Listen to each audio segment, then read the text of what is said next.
With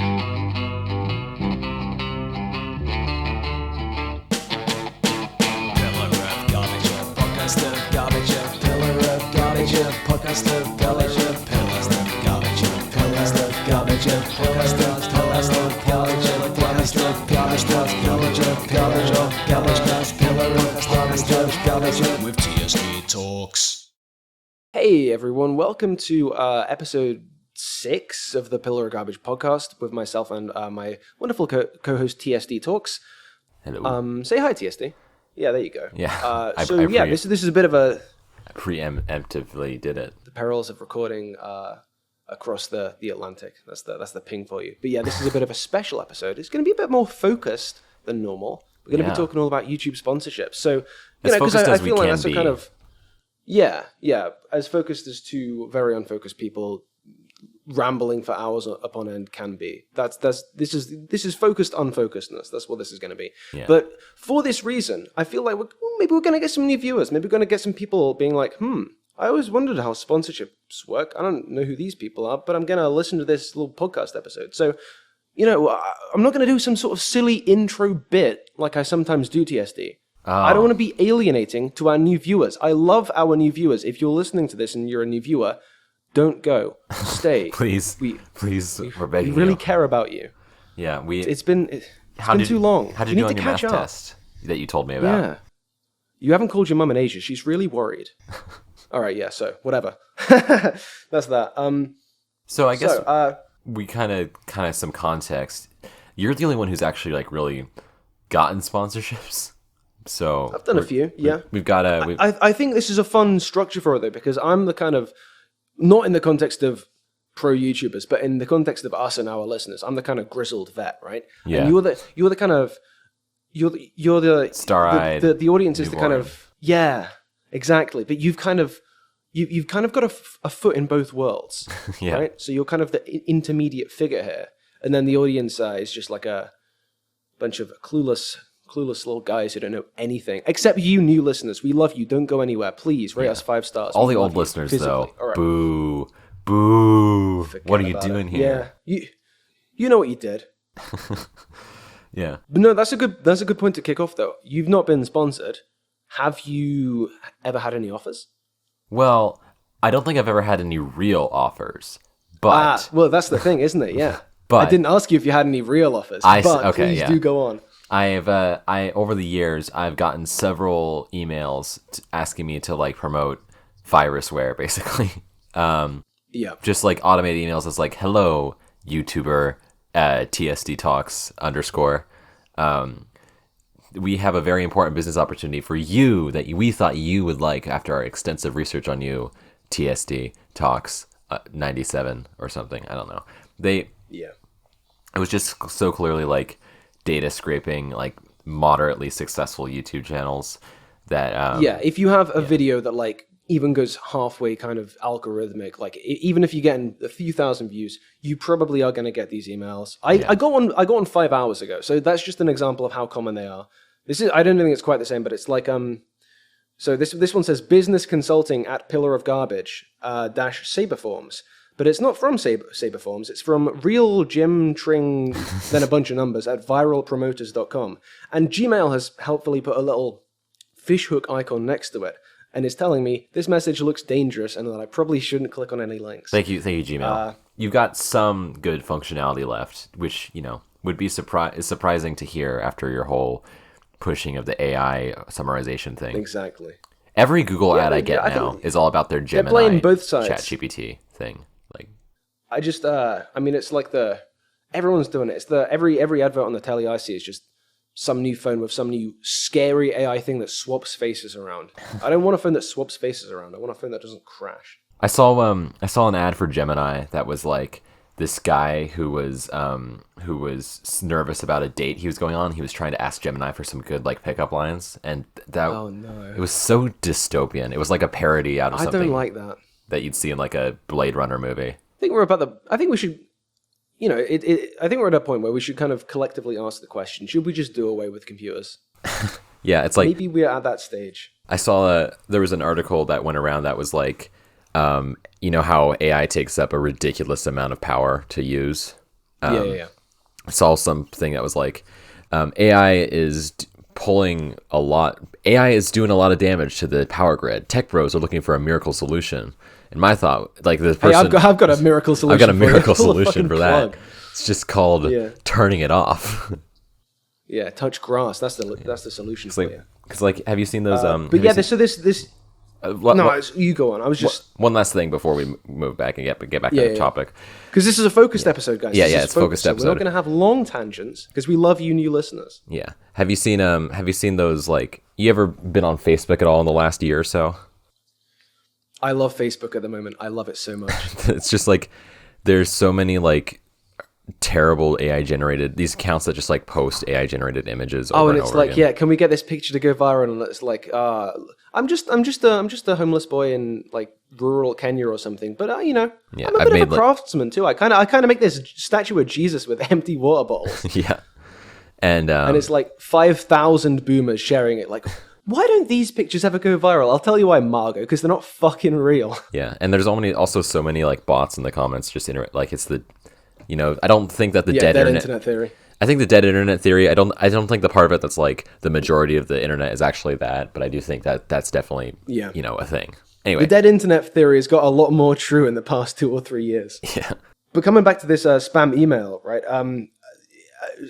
Underrated features of the email are the way that it's from Real Jim Ting.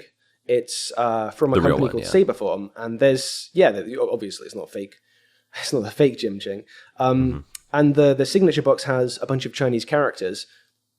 And yet, it's signed off, best regards, Jane. These emails always have so many different names in them. There's different business names that come from different email addresses. It's bizarre. It makes you wonder, like, how many people actually fall for it to be economical. Exactly. And, like, if you do fall for it, like, say I'm an idiot. Say I'm a I never had any of this before. I think it's legit. How do I even go about replying to this? Like, do I say, thanks for emailing me, Jane/RealJim/SaberSpark/ Chinese characters from the signature? Like, who am I picking? They don't make it easy for you to fall for the scams. Yeah, it's one thing if it's like, contacting like boomers who can't recognize AI to save their life.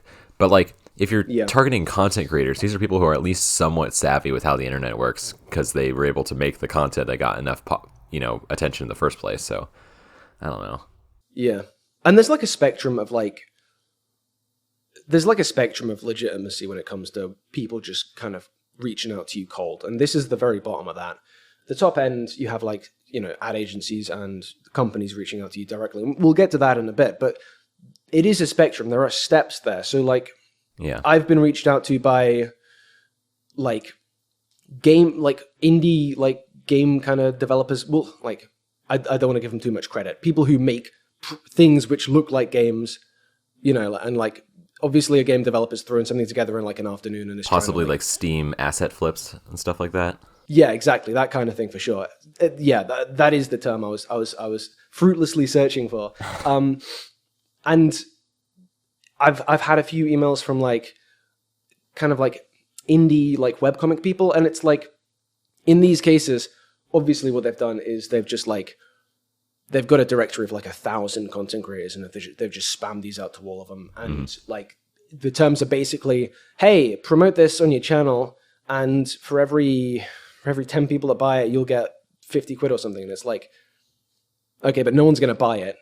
And, you benefit from that. Like, well, yeah. So there's a spectrum. And like how do you buy a webcomic unless you're promoting like a Patreon or something? I don't know. I guess like Lore Olympus, of Lore Olympus? I don't know what that means. Well, it's probably for the best. But it's this like webcomic that was about like, that was like a retelling of like Hades and Persephone and stuff like that. And it was notorious on Tumblr a couple years ago. But the other day I went to Barnes & Noble and I saw that there were like physical copies of Lore Olympus, like as books. And I just had like a sudden flash of like, oh my God, they escaped containment. They made it. Yeah. They are touching grass in a good way. But yeah, so That's the limit from your end of the exposure to people coming to you trying to shill their goods. The only time that I've ever like had someone reach out to me so I could shill something for them was you, actually, when we first was it met. me? Yeah. Yeah, you had me shill your Earth's Mightiest Hero playlist. And that's why. Yeah, well, I mean, I was so deep in the source at this point. I've been getting so many, bot emails from Chinese drop sellers that's the only way my brain operated at that point. So yeah. You've got some legitimate sponsorships since then. I have. Yeah.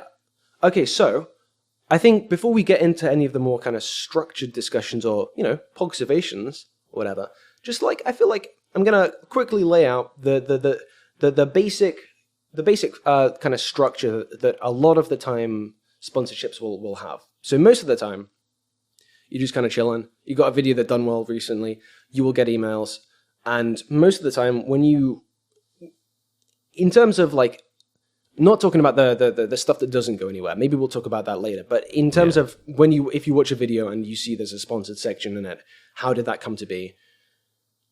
The most common thing is you get reached out to by ad agencies. And this in itself can be annoying because there's a whole bunch of different agencies. Some specialize in different things. Some have different geographies, different languages, all sort of thing.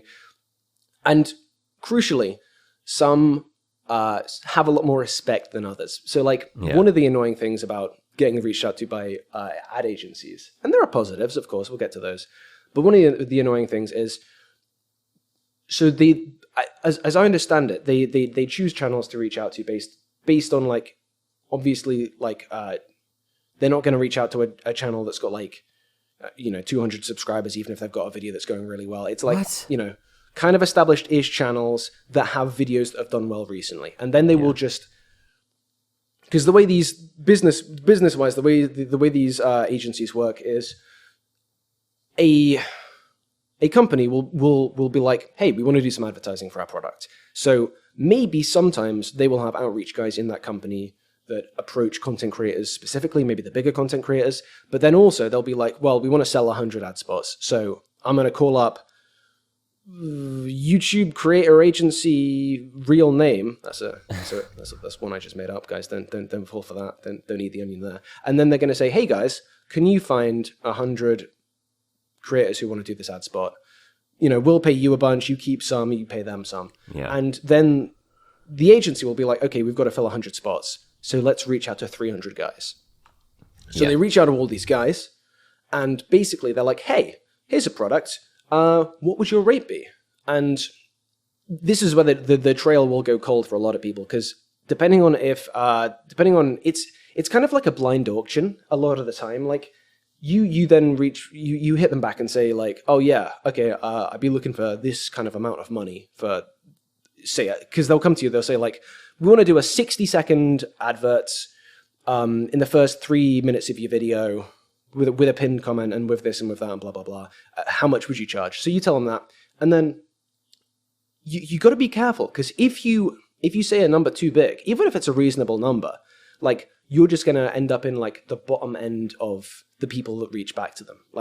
They reach out to a lot of guys, and only the ones that kind of lowball themselves the most and kind of say lower amounts, say amounts that are the most kind of profitable for the ad agencies will ever hear back. That's how it will work with a lot of these guys. They know, how much work it could be, or not how much work, but how much value they could get from that. If someone says I'll do it for $3, but they have 200 subscribers, they're not going to follow up on that. Exactly. So all of these ad agencies, I imagine, will have a kind of basic calculus of channel is this size, channel has this many views in the past 2 months. Let's proceed with them if they say they want $15 per 1,000 views. Yeah. And that's called a CPM, because we're going to be using some terminology probably in this episode. And CPM, you want to define this one? Yeah, it's CPM. Well, it's I don't know what exactly it stands for, but it's essentially just I think it's cost per mil. Yeah, it's how much money you make for every 1,000 views you get or something like that. Usually Actually, let me look at my analytics real quick, actually. I can't see, I don't know if I can find what my CPM is, but if I go into revenue here, I can find that like the last month or so, I've made like $3, which is pretty impressive for having not uploaded anything. Yeah. But, gosh, there's the YouTube analytics page is so... They didn't make it easy for you. Yeah.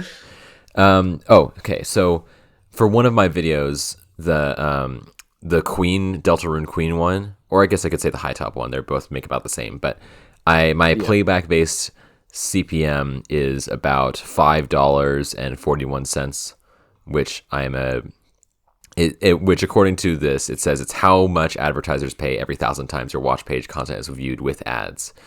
So so basically 1,000 people watch that video, you get 541. Yeah, and that's the CPM from YouTube for that.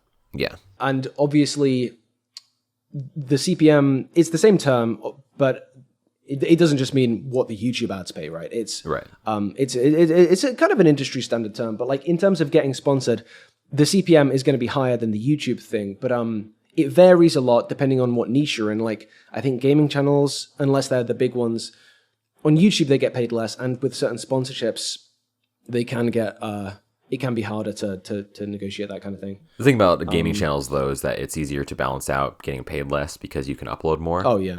Like way more, sure. Way more. You can like if you were just dedicated your life pretty much to your channel, you could upload like easily daily for years on end. Like obviously that isn't a great idea for your mental health, but for the monies, that's you could do that. Yeah. But yeah, if you've managed to give the ad agency a price they like, they'll come back to you.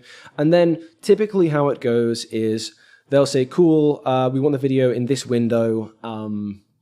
If you don't get it in this window, then either you have to do another one. We'll get to that in a second. But they'll say, yeah, we want a video in this window, and we want a draft of the integration. That's what they call it. The bit with the sponsorship in, they call it an integration.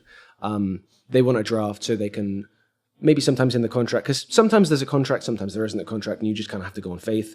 But basically, it'll often be, they want to see a draft copy, and they want to be able to ask for a couple of minor changes. And you send them a draft. If they like it, or if they want to change, you do that. And then they're like, okay, cool, that's approved. You can release that in the window. And then it goes out. You got to pin your comment. You got to do your description thing. You got to check a little box in YouTube that says there's a paid promotion. Mm-hmm. That's that. You send them a link, say, Wagwan, the video went out, here's the link. Then you have to invoice them. Well, no, sometimes you do, sometimes you don't, because some of the ad people have like these fancy kind of platforms where you'll sign up, you'll put all your tax information, your payment information in ahead of time, and then it'll automate the pay. Sometimes you've got to create an invoice sheet and send it through manually and like find their address, find a reference, do all this kind of stuff. Mm-hmm. And then hopefully, if you haven't been scammed, 30 days later, they'll pay you. And then obviously you've got to worry about what platform you're getting paid from, kind of exchange rates, what fees are deducted, blah, blah, blah. But that's all stuff that you usually worry about with any kind of online transaction with businesses, right? Yeah. But if it sounds like that's a lot of work, it kind of is. And that's like, it has, in my experience, like, I could probably, in my career, have had a few more YouTube sponsorships if I, like, put more time into checking emails, replying to emails, because sometimes it's just so exhausting. And you're kind of leaving money on the table, but I kind of, I see why there are, like, secretaries and assistants in these big fancy companies now, because, like, corresponding to the business people, that's a whole other job. Yeah, like answering... Sometimes I just air them. Just answering people's emails for them is, I can see why that's a job opening, because no one wants to do that. Yeah. But you can make good money if you're good at it. But I also, that's a bit about the time window. I noticed this before, before we started talking about it, but whenever I noticed that a lot of YouTubers that I watched would start uploading around the same time, or usually on the same day. And like, it wasn't they were like coordinating or anything. They just happened to upload on the same time every month or what have you. But I found out through one of Drew Gooden's videos, I can't remember which one he was, but he said that he is constantly procrastinating things, and he always procrastinates things until the last minute. And that's why his videos are almost always uploaded on like the last day of the month, because that's when the sponsorship contract is due. Yeah. And this can be a pretty there can be problems there. I recently almost had a problem there because so I had for any of the new listeners who we love so much, don't go anywhere, please stick with it. We're almost getting to the interesting bit. We love you so much. I've been working on this big over the hedge video, and that was the video that I had kind of half done when Raycon came to me and they were like, hey, we want to sponsor a video. Yeah, interesting. Raycon came to me. Didn't hear through an ad agency. Someone from Raycon emailed me. So that was fun. And they were like, hey, we like your channel. I mean, I guess they probably said that to all the channels. But, well, yeah. I think they meant it for me. I'm the belle of the ball for Raycon, I think. Oh yeah. It's like they're your little favorite guy. They've sponsored people like Game Theory, 16 million, but like Pillar of Garbage. No, I think they like me more. Yeah. I don't know. Maybe I'm different. Maybe I'm the one. But yeah, so they came to me and I was like, safe. Yeah, I've got a video that's going to be a really good fit actually, because a lot of that video is about the soundtrack. And I thought, I was like, I don't know if it's going to get a ton of views right away, but I think it'll be kind of evergreen as a video. Like people will come to it again and again, and they were like, cool, sounds good. We'll sponsor the video, blah blah blah. And then I had to send them the draft 4 days ahead of the end of the upload window, which this time was the 15th of June, so I had to send it on the 11th. And I had it done in time, but obviously for anyone who's out of the loop, I couldn't get that video to be publishable on YouTube because of the copyright system. So like, to start with, I was like, it's fine, I'll get a version, it'll be fine, I just need a few more days to edit around it and stuff. But it was getting up to that deadline, and this would have been if Raycon had been more difficult with it, this would have been a real problem, because I'd signed a contract with them saying that I owed them this thing, and I was, kind of through no fault of my own, really, I was unable to have that met. So if they hadn't been so accommodating, I kind of explained this to them, and I've said, I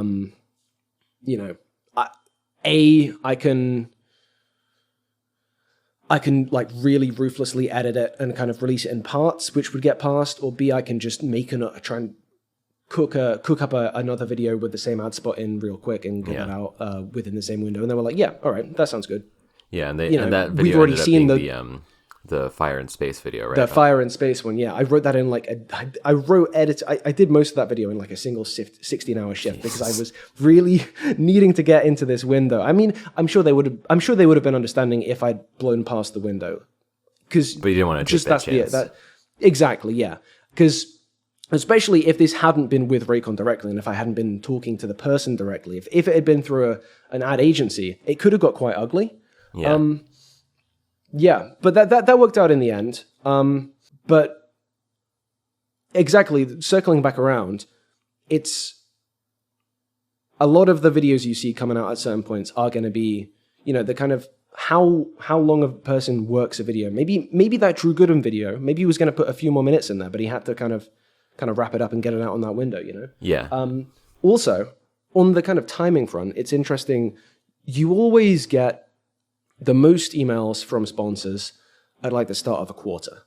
It will be like the first of whichever month it is, and you'll check your email and they'll be like, you've not heard from anyone for like 2 months, and then there'll be like 3 or 4. Yeah, it's like when the new business quarter starts and they're sending out their their contracts to everyone. Just like, okay, well, we got to get a couple, this amount this quarter, so we'll just send out a bunch at first. Yeah. But yeah, it seems sponsorship seems like a bit of a complex game, but it's important to have that system in place because money, but also it's interesting that you see like how sponsorships work and how like there seems to be kind of a community of different companies have different ways of handling it, and sometimes and usually it goes on behind closed doors. Hopefully I don't get you don't get in trouble for this. That is something I've thought about, because some of the contracts do say basically like, don't reveal any of this stuff in this contract, don't talk about this, don't say this. I think I'm still within, because they have like, they expire after a certain amount of time. I think I'm still within terms of the contract for the Raycon ad, but I think it said on like the channel pillar or garbage. So I think I'm fine with this because this is on a separate channel. And if they're gonna come after, if they're really gonna start like gunning for you, we can always just like we can always snip it out. But I don't think we'll have to because there have been I have signed more restrictive contracts than the Raycon one. Like all the Raycon one really said, it was like it was more focused on what's in the advert itself, and it was like use this term instead of this term. Don't say it's bad, and it's like. Because it's an advert, it's not a review. You've got Raycons as well, so we can talk about Raycons in a bit. Yeah, like I have Raycons. I got them from a Chad sponsorship because I'd seen them along for years beforehand because obviously they've been around for fucking ever. But I got a couple of them and I used them for a couple of days, and like they're good headphones. It's just that I have other headphones which are better.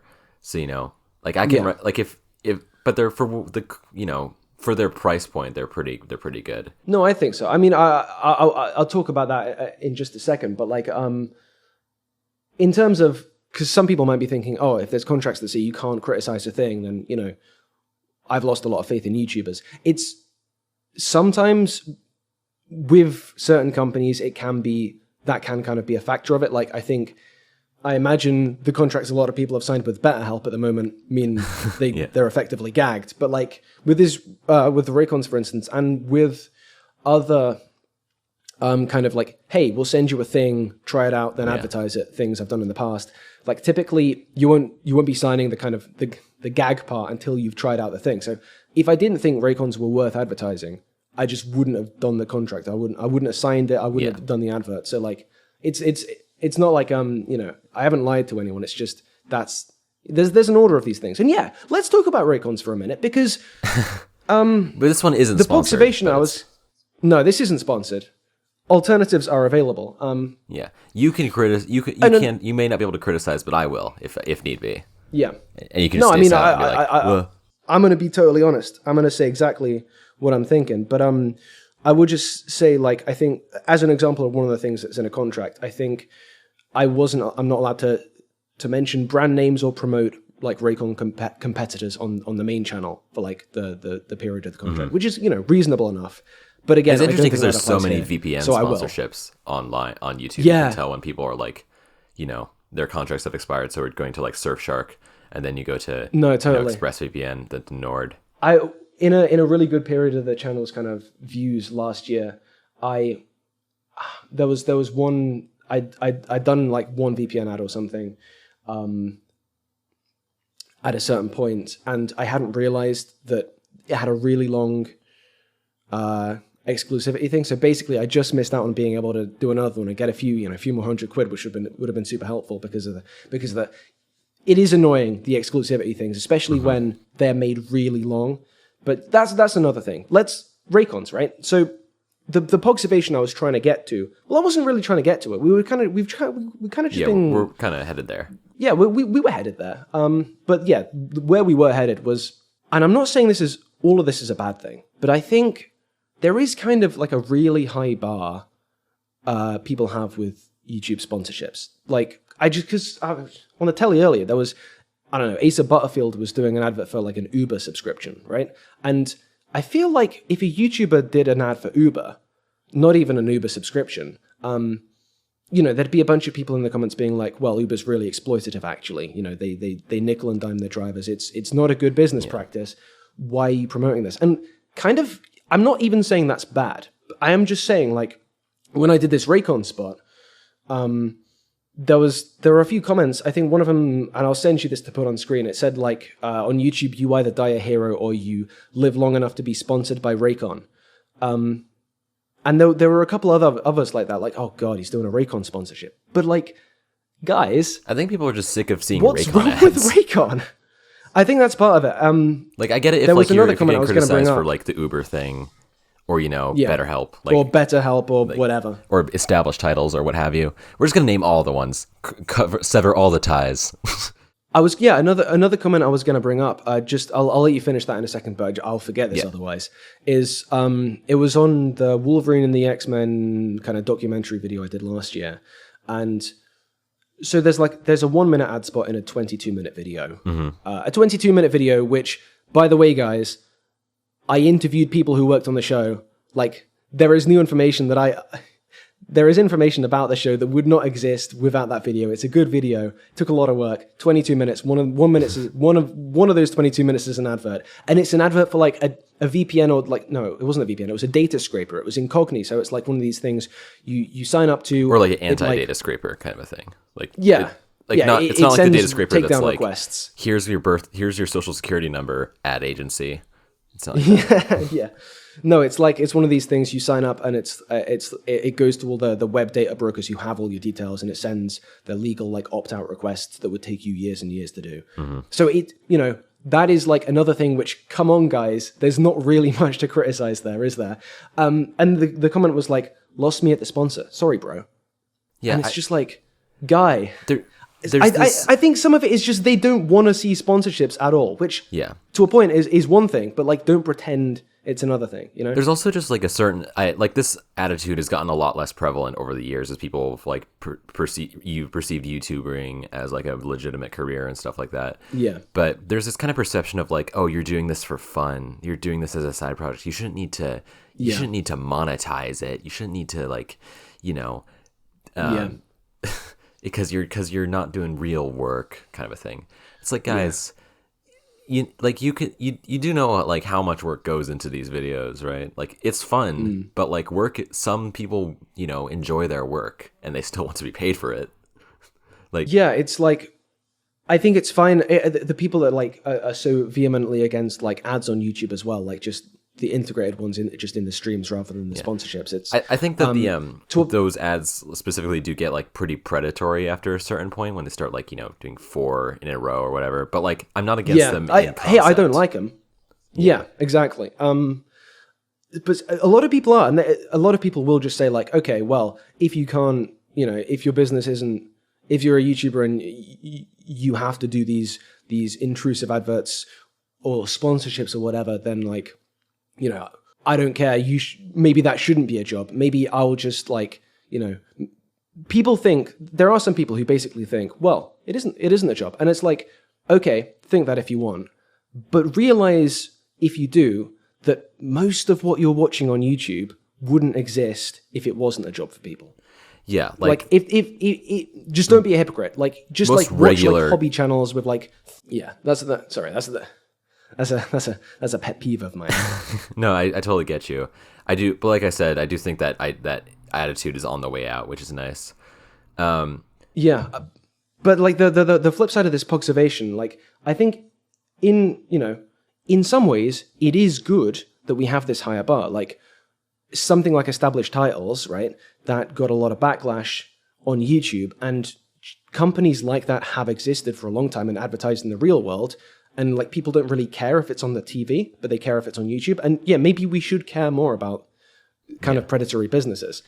But on the other hand, let's talk about Raycon. Yeah. So you bought Raycon a few years ago? Is it because they don't say this Raycon? They changed their model I think a year and a half ago. Yeah, it's I must have been like 2 years ago because because I think it was before I went to college, so it would have been in like the summer of 22. So it was about almost exactly 2 years ago, I think. And your perspective on these, and I think we have a fairly similar perspective on these earphones. Like they're decent earphones, right? Mm-hmm. Yeah, I think so. And they're not so like the best earphones ever made or anything, but like they work. But yeah, they're not the best earphones ever made. But you get them for 55 quid that's English currency if you use one of the links, which is that's how you're supposed to buy these, right? So I think it's fair to take that as the price. 55 quid, no shipping. Guys, you're not going to get other earbuds at that price which sound like a lot better, and like so there was this video, everyone's probably seen this video. It's got millions of views. I watched this video a few years ago. It was some guy being like, oh, I'm an audiophile. Raycons are overpriced. The audio quality isn't very good, right? And at the end of that video, he does some tests or something, and he recommends some other earbuds that are like a similar price point. And better on paper, apparently. And I watched this back a few, like 3-4 years ago, and I was like, oh, cool, I'll buy those then, right? So I have the on paper better for the same price point earbuds. I used them for like a couple of years until I put them through the washing machine and they broke, obviously, because that's what happens to all earbuds. And okay, maybe they were slightly better, but I honestly don't remember if they were or not. I'm not an audiophile. I listen to a lot of music. I edit audio for my job. Maybe not, to a professional standard, but I do. I've recorded music. I've been in bands. So, like, I'm not an audiophile, but, like, I have ears, right?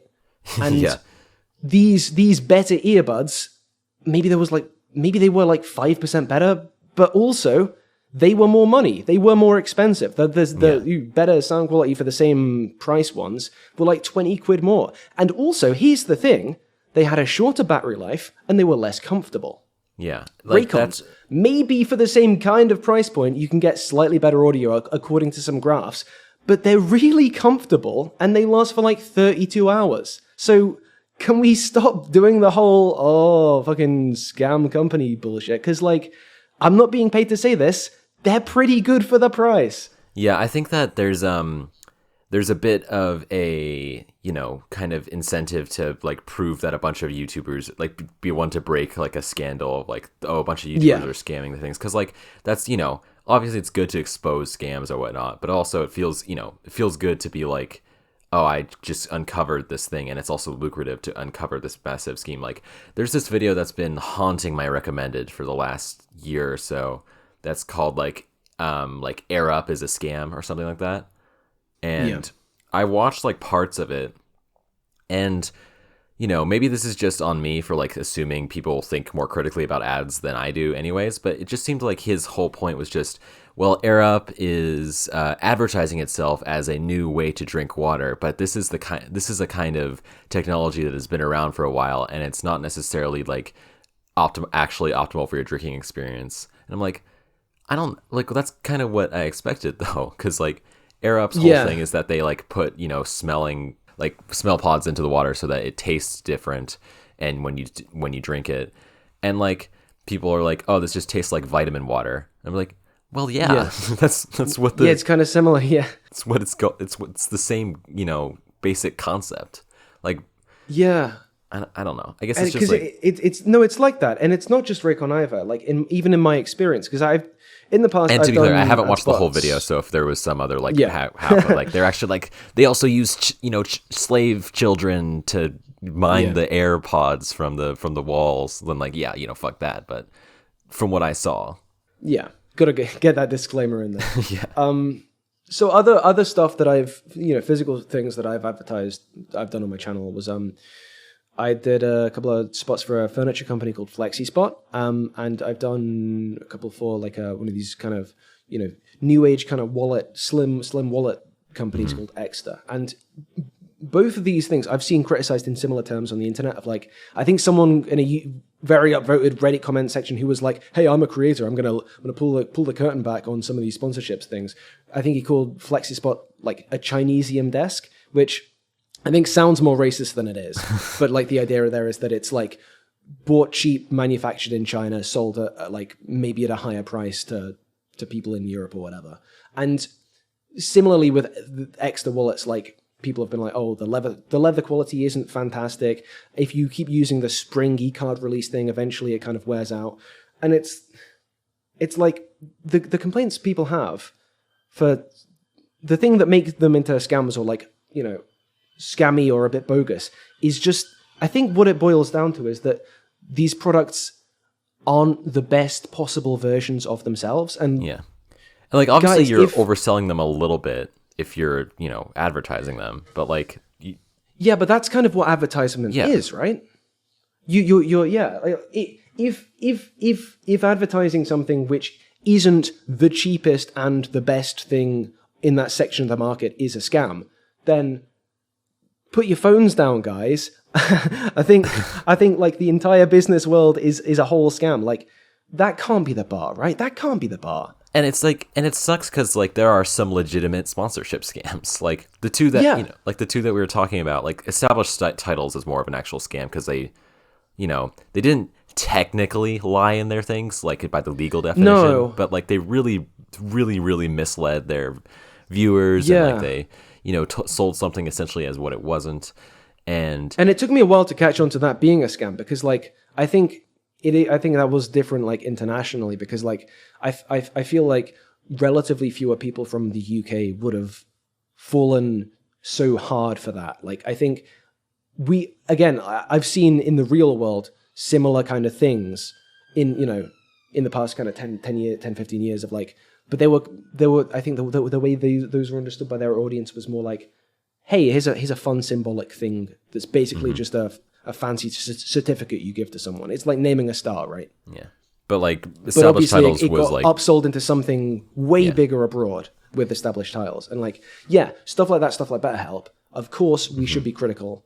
But like that it does go it does go too far, because like I don't like going online and seeing people like calling Raycons or FlexiSpot or Extra a scam, because I don't like the implication that like I feel like a lot of my viewers are gonna see me advertising stuff and think, oh, okay, he's just sold out. He's shilling bad products like Raycon, and it's like I've used these Raycons like pretty much every day since they sent them to me last month. I use this quote Chinesium desk, which apparently, according to Mr. Nobody on Reddit, is like really flimsy and badly constructed. Yeah. I've used it every day for like 2 years, and it's really good. Yeah, I think people want to have like an expert's opinion on things, and and I there's this really great ProZD sketch where he's talking about like before versus after you get into a subreddit of something, and he in the first part of the sketch he like drinks a glass of water and he's like, oh, that's pretty good, I like that, I feel refreshed from drinking water.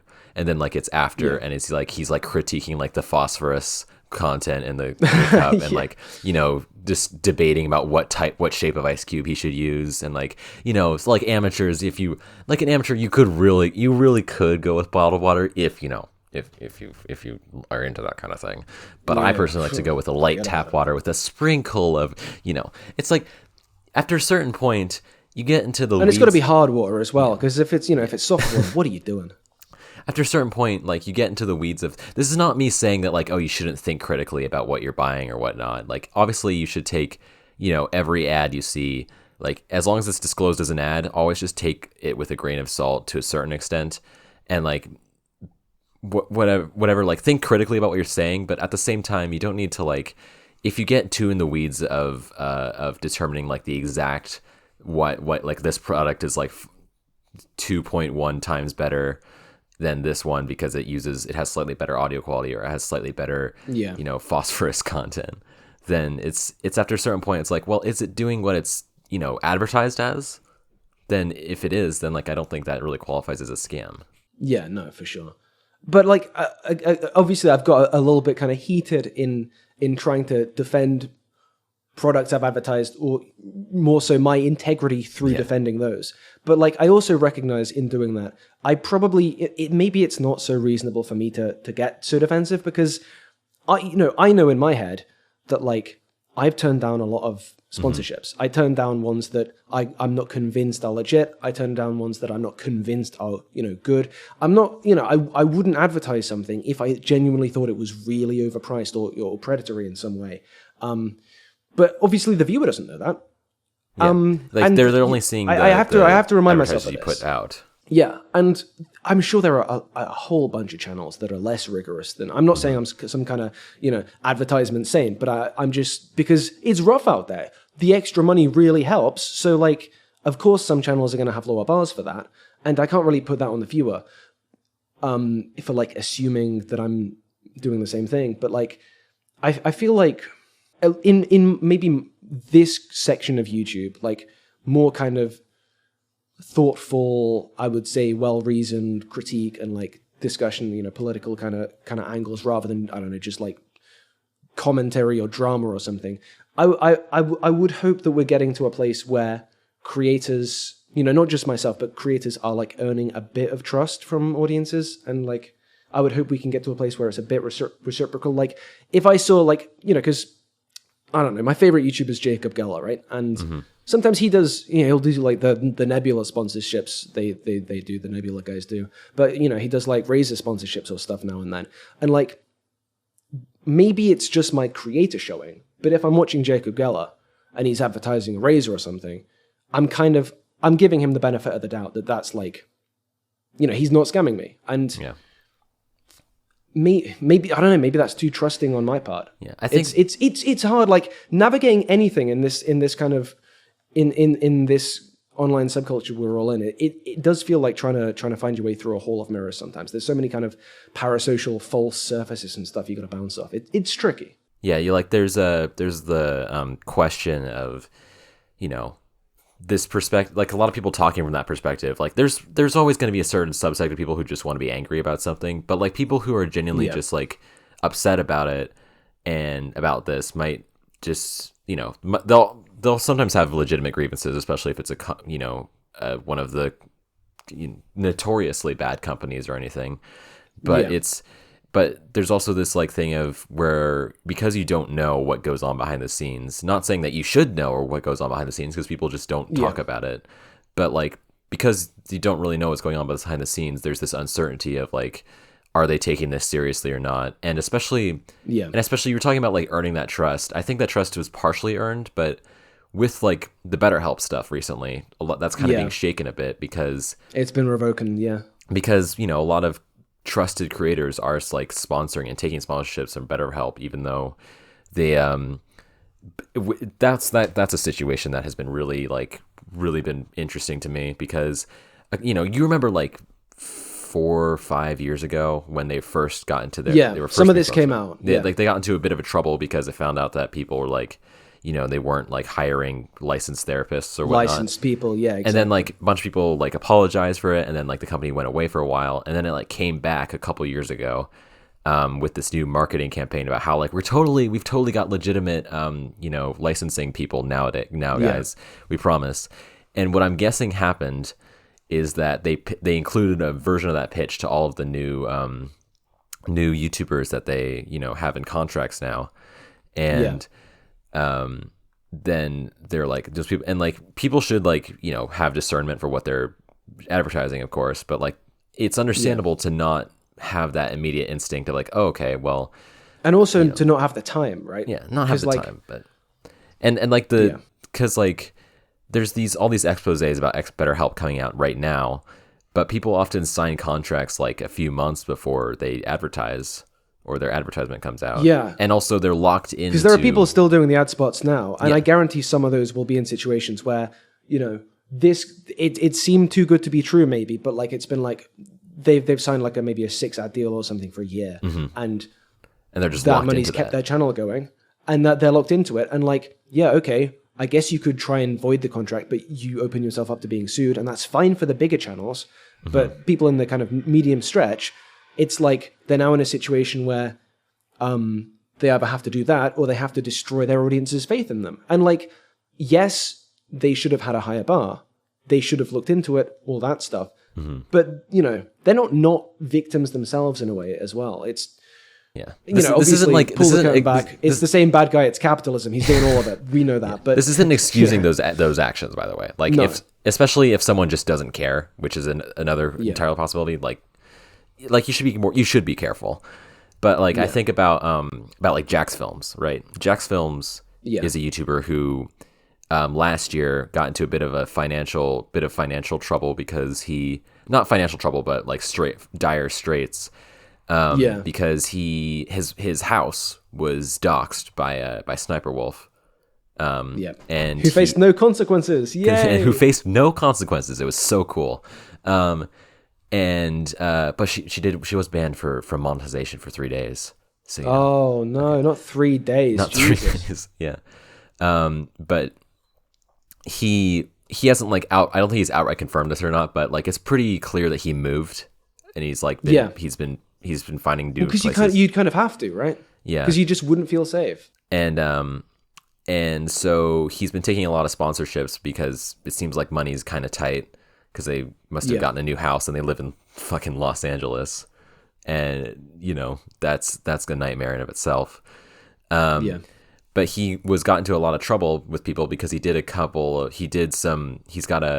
couple of videos for the last year or so that are sponsored by BetterHelp, and people have been getting louder and louder about it in the comments of like, hey, please stop doing this, because all this stuff. And he's someone who like built his career off of reading comments and stuff, so and he's got like mods and stuff, so it's not like he's not seeing the criticism. But he hasn't had a BetterHelp sponsorship in a couple of months, and on one of his streams, there was someone in the chat that was like, hey Jack, can you stop doing BetterHelp? And like he saw that message, and like he looked at the camera and he said, hey username, I'm not doing it anymore. He doesn't say the name or anything, and he says, I might be able to talk about it at a later point, but that's not happening anymore. Because he probably, again, if he says too much there, and if he says, I'm sorry for doing this, if he says, I'm not doing it anymore, if he says, they're a bad company, I was fooled, maybe he's going to open himself up to legal action. Yes. It's so hard to judge these things. And he said that he in that same clip, he said, I hope to talk about it more in the future. So I'm guessing he's still under contract of like, you can't say anything bad for a year or so. So I imagine afterwards he's going to have like a big video about like, hey, this is what to look for in a company that's trying to scam you into a sponsorship kind of a thing. Yeah. But again, we're not giving people a pass here. And it's like if he does another just BetterHelp being a bit sponsorship empathetic after that, to the like, reality. Okay, Yeah. And that's like, because obviously YouTube doesn't always pay a ton and it's not very reliable. So like sponsorships can be a lifeline, but like it goes back to the kind of sentiment I kind of expressed in that James Somerton video I did, which is like, I have the empathy for people who feel like they have to kind of compromise a bit on choices because of the kind of material realities. But like, I have that because, I kind of know how it looks from the other side.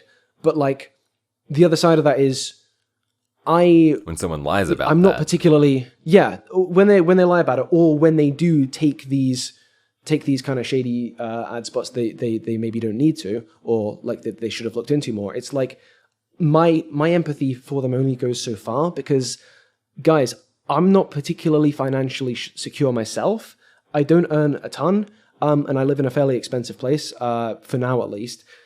And I regularly turn down sponsorships, like not even scammy ones. Like I turned down so there's a company that's on the BDS sanctions list for like Israel, that's My Heritage or something, and it's like they're one of these ancestry website type things, and that's a legit company. But I'm trying to observe the boycott, divest, sanction thing. So I'm saying to the ad people who are coming to me, for this reasons, I'll have to turn that down. Sorry. So like, if I can do that, if that's where the bar is for me, who's like a lot less established and a lot less secure than some of these channels, like, come on, guys. Yeah. Like I think that's why the BetterHelp thing is like stings so much. That's why it stings. Because it seems like he should have known. Like, I'm willing to give like some people the benefit of the doubt. Like there was this one guy, Dominic Noble, who does the Lost in Adaptation one, and he recently had a video that was sponsored by BetterHelp, and he got a lot of flack for it in the comments. And he leaves like a pinned comment about something along the lines of like, "I'm so sorry, I did not." Like, he doesn't say this in exact words because legalese and contract, whatever. But he implies that like he didn't really understand the issues with BetterHelp, and that he's going to try to avoid working with them in the future. And I'm guessing by the very vague wording of that, he's locked into that contract. But I'm also imagining he's mentally panicking. He's like, oh fuck, I've got like 2 more with these guys like locked in. Hopefully not, for his sake. But it's like, because BetterHelp has that reputation now, the longer this goes on where you're still taking those sponsorships, the worse and worse you look. There's a channel that I actually stopped following because they kept being sponsored by BetterHelp and they just wouldn't do anything about it. There was this channel called Cinema Therapy who do like, there's like a therapist and a filmmaker, and they watch these movies, and it's a really great. It sucks because it's really good content. I really like that channel. But like they kept getting sponsored by BetterHelp, and which is especially problematic because one of them is a therapist, and so there's this level of credence that they're trying to lend, and then So once they got criticized enough for it, they like put out a statement that was essentially like, we've assessed the risks and like the issues, and we feel like it's okay to keep sponsoring that based off of what they've told us and what we've done. And I'm like, guys, don't do this, please. Yeah. But it got annoying, and I don't know. Yeah. Yeah. I want to talk more about the bad companies, because I got a question for you about that. But should we just have a little quick interlude for a second? Sure. 'Cause something funny's just happened. So for anyone playing at home, YouTube's recently, like semi-recently, finished rolling out the thumbnail A/B tester to all the creators, which means you put a video up and you can put multiple thumbnails in at once, and it'll like show all of them to a section of the audience. Yeah. And then after a certain amount of time, it'll pick them one that's resulting in the most biggest chunk of watch time. Mm-hmm. And that's the most effective one. So I only got that fairly recently, and I was super happy because I just put out a video yesterday that's doing really weirdly well. And I kind of seized the thumbnail tester opportunity there, and I did 3 kind of different thumbnails, and I did the first 2, and then the third one was like, oh, I need a third. I'll whack one together. And it seems like the test has completed in like the past hour or so, because I've just seen a flurry of comments come in. I've just emails have popped up on my phone, and I've checked them, and basically the testers decided that thumbnail C is Mr. Bircham standing in front of a blackboard. That's the one that's the most effective. So what it's done now is it's rolled that out to everyone.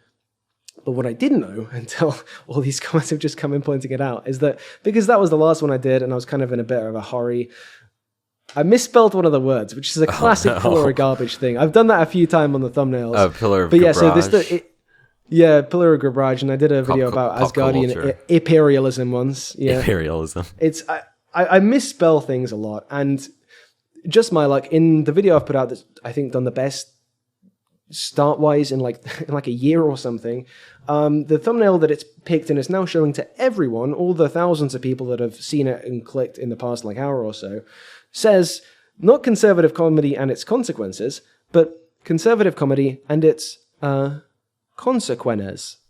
So that's fun. That's a reality I've just been thrust into in the past couple of seconds. So You theoretically could just re-edit it and then run the test again, and it might fix well, it. I won't even need to run the test again, I don't think, because it's shown that this is the most effective one. I'm just going to set it for now to the second most effective one, and then after this podcast, I'm going to make that thumbnail but right. What if it's so effective because of the misspelling? Oh my god, it literally could be. I've got to change it back now. Jesus Christ. All right. It's fine. I can do that in a bit. It's fine. But TSD. Yes. So I remember you saying in the Discord fairly recently, you have a kind of no-no list of these companies that because I'm sponsors that you wouldn't do if you were approached. Yeah, but mostly. Can you speak to that a little bit? Well, it's like I don't have a very long list because I don't want to be too picky when the time comes. Like I'll look into my sponsorships and offers and like decide whether or not I want to what have you. But as for right now, currently it's mostly just like the big ones that have gotten into trouble, like established titles and BetterHelp and stuff like that. And also I don't want to insult you with this one because I know you've taken a sponsorship from them in the past. This is why I've asked you the question. This is what I wanted to get here. Yeah. What's the last one? Raid Shadow Legends. Raid Shadow Legends. So I'm curious, why is, because I guess I probably know the answer already, but in your words, why is Raid on your no-no list? Raid Shadow Legends. So this one is a bit less concrete than stuff like where BetterHelp, where they have like solid issues. But Raid Shadow Legends isn't made from child labor or anything. Yeah, it's not involved in, as far as I know. It's not involved in child labor or anything. But it just seems like one of those pay to win, live service like MMO RPG kind of games that like have sprout up as like Warcraft and League of Legends clones that are really trying to get their way started. And to me, a game like that, and they talk about how like the game, all these ads talk about how great the story is or whatever. And like to me though, if this game has been around for something like six years, it's been making the rounds for whatnot, and I have not seen any kind of like discussion of the story or of the characters or of the game. I've never heard of someone who actually plays this game. And to me, that's just a sign of like a faulty product that is, not going to, that isn't appealing enough because they've spent so much money on like advertising it. But if it's this hard for them to sell like a game like this, and it also has all the hallmarks of like, oh, I feel like this is a game that would have like a daily quest where you can play for 2 minutes, but you need to spend like $5 on 20 more gems and whatnot. That's just speculation. I don't know that for sure because I've never played the game. But it just seems it has like scam written all over it to me. And, I don't fault anyone for taking a sponsorship from Raid because like they seem they don't have like a major controversy under their belt or anything. But they're kind of like the go-to punching bag for sponsorships now because of this fact that like they seems like a game that's so advertised but no one plays. Yeah, it's like it's on the spectrum of like scam to legit. It's just it's on the spectrum a little bit too far down. It's kind of entering ick territory, right? Yeah, and also just part of it is that like this is probably a purely superficial thing, and it maybe isn't fair to the game itself. But I feel like if I take a Raid sponsorship, I'm just going to be seen. That's going to be like the thing of like, oh, you sold out. Like that's that's the bar, and I know, and then no, I do want to talk about this a bit because I think it's an interesting example of like where some of the gray comes into it. Mm-hmm. So I did do one Raid advert like I think two-ish years ago.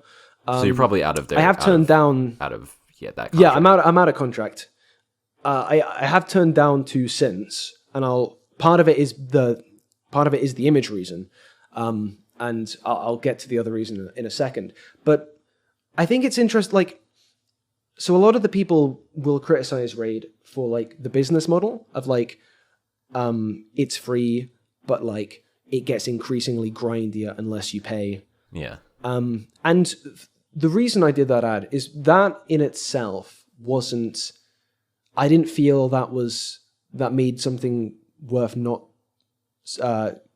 that didn't put it over the line for me because there are a lot of that is kind of a business practice that exists in quite a lot of like the gaming world these days, and I think if you're writing that off as like inherently scammy or inherently predatory, I think you are kind of invalidating, like, because I also looked at this, I like Raid and then like other ones, I've been approached a few times since by like things which have a similar kind of structure and pricing, like War Thunder and World of Tanks, World of Battleships, or whatever it's called. World of Tanks is not really the best game I've ever played.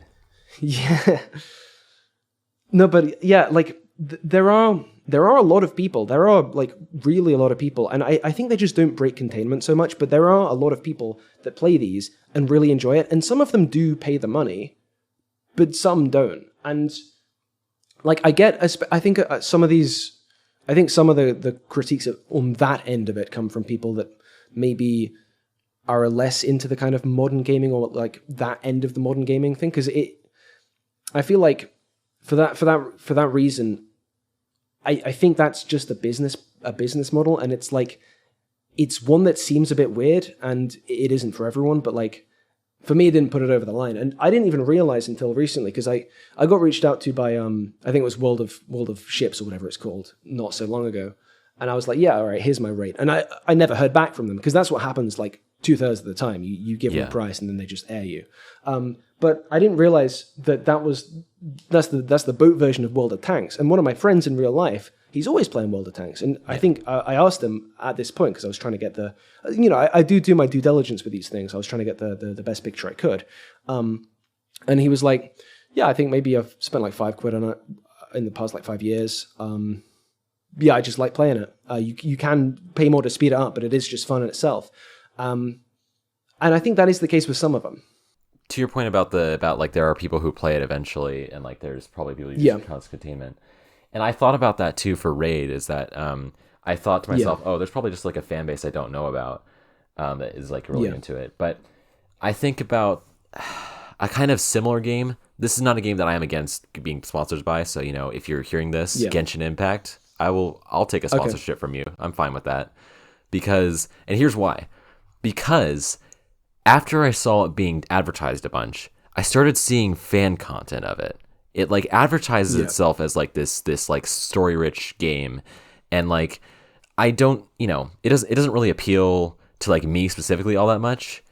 But maybe I could be wrong. I could like play it and I'll love it or whatever. It's got more cultural impact though. It's got more cultural impact. Well, like Genshin Impact has only been around a couple years as far as I know, but like I know people in real life who play it, and obviously it was probably artificially pushed along by it being advertised a bunch, but it's still got like a legitimate like somewhat organic fan base that's grown around it, and that to me is a sign of it being like actually a bit of a something that people it's a quality product that people enjoy. Whereas Raid Shadow and I think Legends, you're right that it is probably the better game. Yeah, but and so the Raid, in terms of why, one last thing though. Yeah. The reason the thing that pushed me over into thinking like, oh, this game doesn't have any kind of any kind of fan base was when I saw a post that went around that made the rounds a couple of months ago. That was like, I know Raid Shadow Legends is a bad game because there's no porn of any of the characters. Yeah, true. And someone like they did their homework. They went to AO3. There are only 6 works about Raid Shadow Legends in all of AO3. And if you know AO3 and you know how people like, that is ridiculous. That's a low number. Yeah.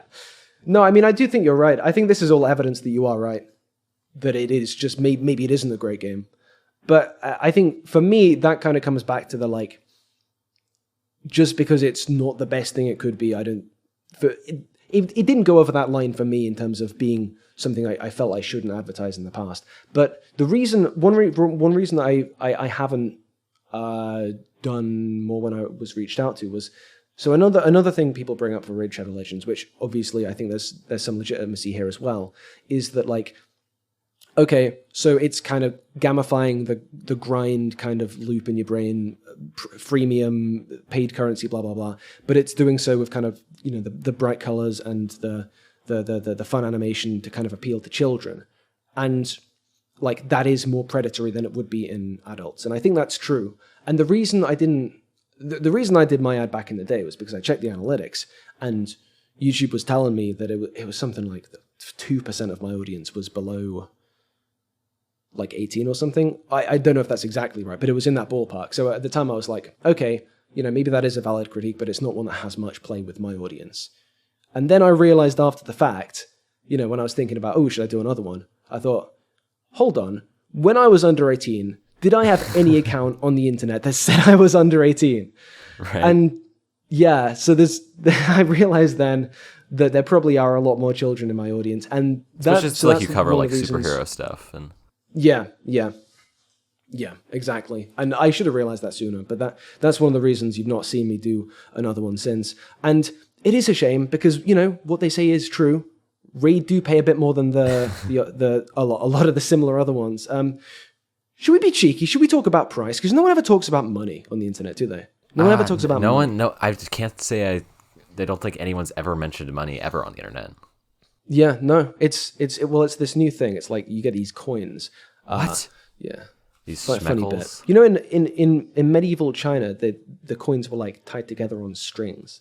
That's fun. That is fun. I'm reading a book about the history of trade at the moment, so I've got a lot of little tidbits like that in me. It was talking about how all the cavemen died because they didn't have any profit incentive to keep working. Yeah, exactly. It's like the way to fix the world is to build a time machine, send Thomas Carlyle back to like 5000 BC. Unironically, I'd love to send Thomas Carlyle back to 5000 BC and just like put him in the wilderness. Yeah, because I think the world will be the profit incentive will keep him alive. But no, yeah, I think so. What? Yeah, funny.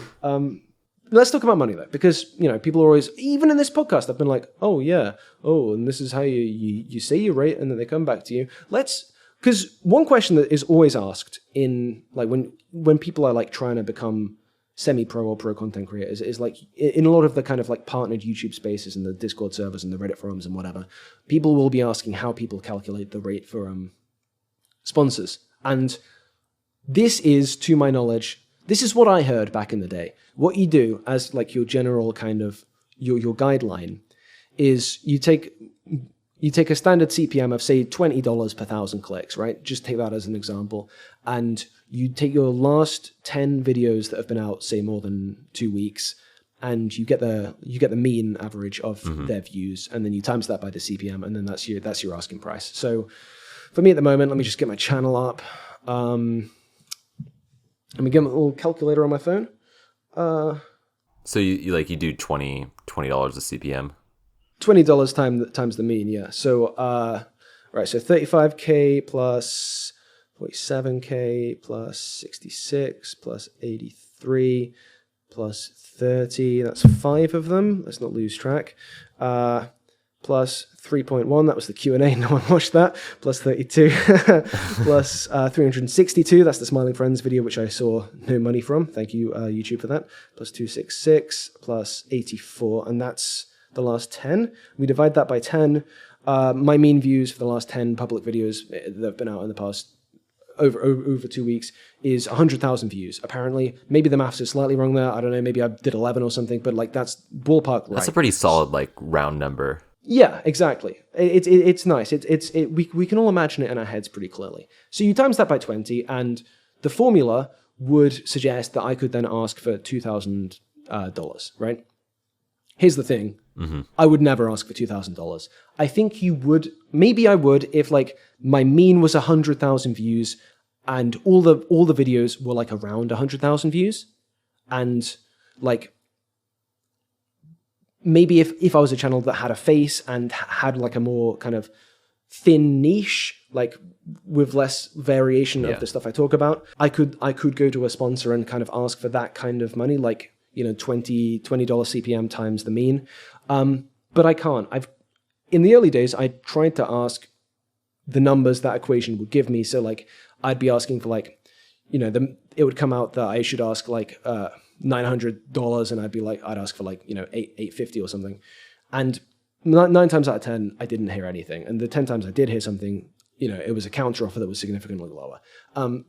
So when you're working these things out, first thing is that formula I think I got like 2 years ago. And like since then, obviously there was a bit of an economic wobble in the world, especially in the kind of online advertising thing. So I think maybe drop that down to $15 as a guide CPM, especially if you're not a big channel. Obviously, all this is different for someone like, I don't know, Anthony Padilla or someone, you know, someone who's a big established YouTuber. Yeah. It would be more than 20. They would be getting serious amounts of money. But yeah, so call it $15. Like anyone who has a studio, basically. Yeah, but even then, like. So yeah, that's good amount of. The annoying thing is, it's a good amount of advice, but that's the advice you're going to hear in Spaces. Take a number, times it by the mean. Here's my advice. You also have to lowball yourself, because if I did that and I times it by 50, and I'd get $1,500. Guys, I've never got $1,500 for an advert. I'm not going to get $1,500 for an advert until I'm a lot bigger. So at the moment, I think the last time I responded to someone and gave them a rate, I said 700, so half of that. And I haven't heard back. I was probably a bit high with 700. But also don't undersell yourself too much, because like after a certain point. No. Yeah. You know your own worth, but also like, yeah, I turned down an ad once. I was, I think it was NordVPN. It wasn't them, you know, it was an ad agency trying to get me to a NordVPN ad. And I think views had been a bit wobbly at that point. So I think the deal they eventually offered me was $13 CPM up to 50,000 views. And I was pretty confident in the video that I ended up putting out. I was like, guys, it's going to get more views than that. I'm not taking a deal that low. I respect myself too much, because like they'd haggled and haggled. And obviously when I put the video out without the sponsorship, it got more than that. So I was right. But here's a way they try and get you, right? So like, it isn't super common in the lower leagues that you will say a price and they will be like, okay, we'll pay you this price. No ifs or buts. Oftentimes it'll be like, we'll pay you this price if you get 50,000 views. And if not, you have to do another advert, or we just won't pay you. Sometimes they like to do, like, we'll give you $15 or $20 for every 1,000 views in the first week or two up to this views cap, right? And all of these, there's reasons for all of it. But like the reason I turned that ad down was that they'd lowered the price so much to like $13. I think I asked for $20. I was in the negotiation. I was like, I'll take $20 for the first 50,000 views with like a 2-week price cap or something. So that would mean if the video did really well out of the gate, I would have got like $1,000. That's kind of something like that's kind of win-win because the video does really well out the gate. That's good for them. That's what they want, and it's good for me. But also, if the video flopped, they wouldn't be paying me barely anything, right? But then what they wanted was a really punishing kind of views window and a lower price, and that was the point. I was just like, sod off. I'd rather not have any money than be disrespected like that. Yeah, trying to screw me over here. Yeah, so know your worth exactly. And be careful of which ad agencies you talk to, because like companies work for multiple. They hire multiple ad agencies. So if like you get a bad offer from then correct me if I'm wrong, but if you get a bad offer from someone who's a representative of one, who's saying they're a representative of one company, it's not necessarily that company, just like being like, no, it's often the ad agency. Yeah, like, I think not to say that doesn't happen, but at one point I was approached by I think it was like Surfshark or one of the VPNs. Someone came to me, hey, you want to do an advert for this VPN? And I was like, I'd love to, but I'm currently working on an ad for that VPN from this other ad agency. So hey, hit me back in a few weeks. But I'm already doing this. And it was like, yes. Yeah. And then obviously he never did because they never reply to you. Hey, if you're listening to this ad agency, guys, I love you. Don't worry about it. We're not talking about you. We're talking about all the other ones. Yeah, we're talking about all the other ones, not you. Yeah. No, but on that note, if you're a creator and you're looking to start doing this, talk to the people that send you because it's good. It's worth it getting a decent relationship with some of the people because say there's an agency and if they offer you a few ads, there's going to be a person at that agency who you're on their list and you're going to be talking to them. So, Yeah. And, if you're a creator, also, this is just a general piece of advice, not just for sponsorships in general, make a fucking community or not even make one, but enter a community of other creators that you can get advice from and stuff like that. I can only speak to my experience, but in my experience, if you make videos and then you find people who like your videos who also make videos, or if you like their videos, or if you just are both in the same space at the same time, you should talk to each other about these things. And because we're kind of we probably should be tiptoeing around stuff a bit more here than we are. Oh wow! But there's a lot of tiptoeing stuff that goes on in more public discussions of it that doesn't really happen behind closed doors, or in Discord servers more likely. But find those spaces and spaces and try to get advice from that and talk to people so that you're not just flying blind and don't get screwed over by some company. Oh yeah, knowledge is forewarned is forearmed. Is that what they say? What was it? Forewarned is forearmed. That's a little saying there. Speaking of tiptoeing, though, would it be fun if I burned some bridges live on the air? Not that this is live. Sure. I think after you do that, we could move on to our one section that we've got. The questions. All right. I think we probably we're not doing comment corner today. No. Yeah, this is a special episode. Yeah. Yeah, special episode. No comment corner. Sorry. So I mentioned FlexiSpot earlier, right? They sent me a desk and a chair. Those are good quality things. I like those.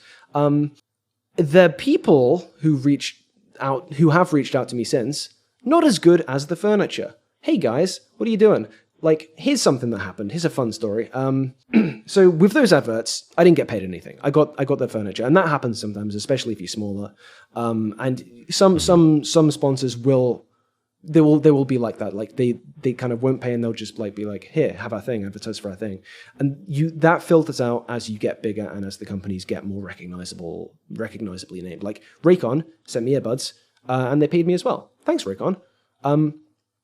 But so FlexiSpot, good quality furniture, I like it. I'm not complaining about that. But it got to a point where so I did one advert that a couple of years ago that got 20k, 30k views, which if I'm not being paid, that's probably fair, on both parties. That's probably, it's fine. But then I did the Invincible video last year that had a FlexiSpot ad in it, and that got like upwards of 300,000 views.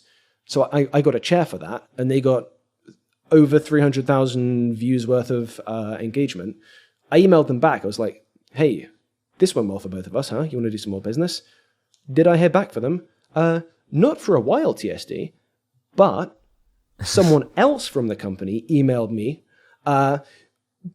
blindingly, oblivious to the fact that we had done work before. He was like, hey, I'm FlexiSpot. We can send you a desk. Do you want to do an advert for us? And I was like, guy, we've worked together. You're currently ignoring me. But okay, I'll do an advert if you pay me in something other than furniture. And then weeks later, he was like, because I bring up we done this advert. It did super well for both of us. Should we not at least talk about it? This could be a good partnership. So then I get a kind of boilerplate, okay, what rate? And I send him a very reasonable rate. I think I offered like $500, which for the average views I was getting at the time, for the views I got them in the past, that's a pretty good starting offer. Because obviously, there's going to be some negotiation, right? I think that's a very fair thing to offer. Have not heard back a single, single line of email.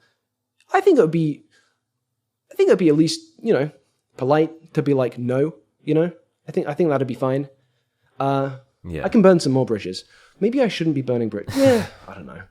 I mean, I guess it depends on what you want. We could I guess that we could go and answer some questions, and then if examples come up and what have you. There. That's true. Yeah, we'll burn bridges we cross. I won't go out of my way to burn. Yeah. We'll burn that bridge when we come across it. Yeah, exactly.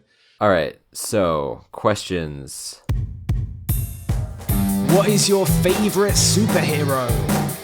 How long is a piece of string? Where do we go when we die? Why won't my son talk to me anymore? Questions. All right, so first of all, we have one from GT Duck. When they approach you for sponsorships, do they allow you to fly off the cuff or stick to certain script/idea? Yeah, that's a good question. So basically, it varies based on. Typically, I think in my experience, if the company comes to you rather than an agency, you get a bit more freedom. Also, the bigger you are, they give you more freedom, and the bigger they are, they give you a bit more freedom. But I've been approached by people who want to do an ad and just put a clip into my video, like pre-made, me not saying anything. I've said no, obviously, because I don't want to do that. Fun side note, actually.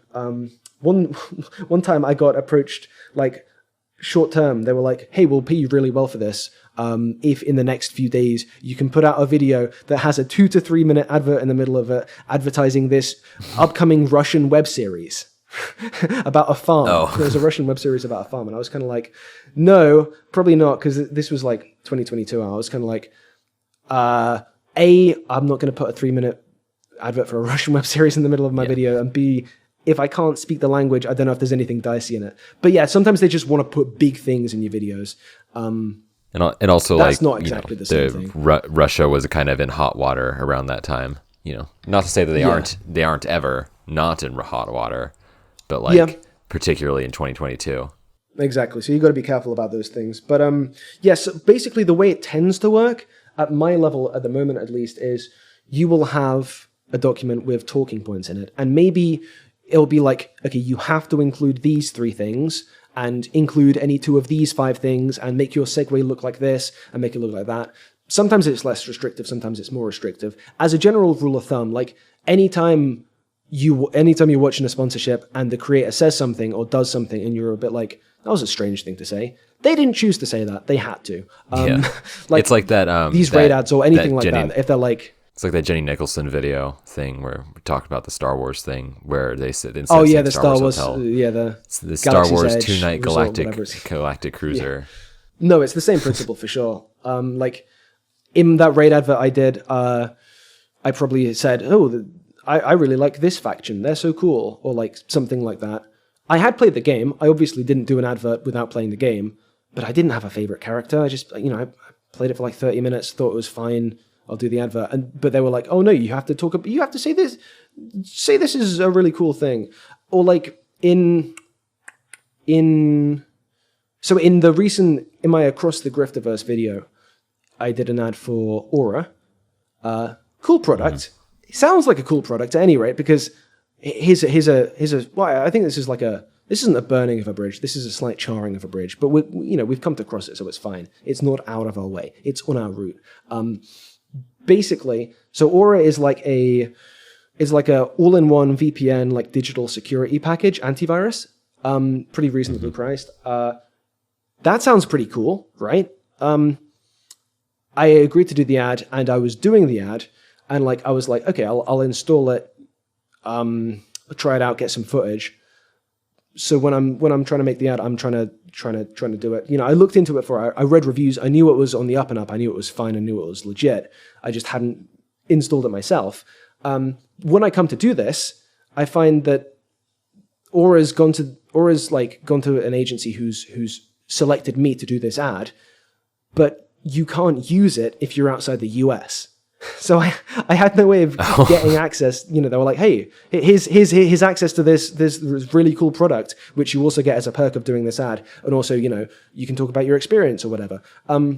But I couldn't, because I would have had to commit like identity fraud or something to actually, I put in like a zip code and a social security, whatever it was, all this US stuff that I don't have. So I couldn't actually use that.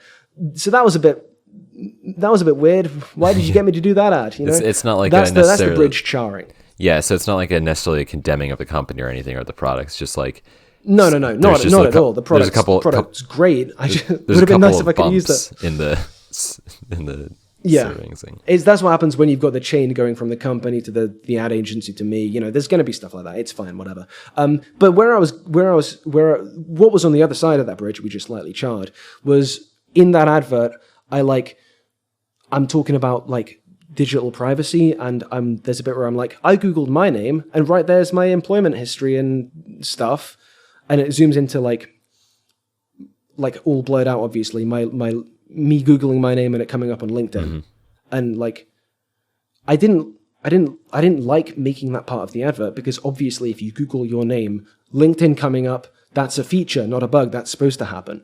There was a bit in the contract or the talking points or whatever of this advert, which said like, important, you must do this. You must have this be a part of your ad. You can blur it out if you want, but Google your own name and talk about all your data that's out there. And none of my data was really out there. Like I Googled my name and like, nothing really came up except for my socials. Special case, because like you're very, very private about that stuff. Yeah, I guess, but like not even just from the YouTube kind of.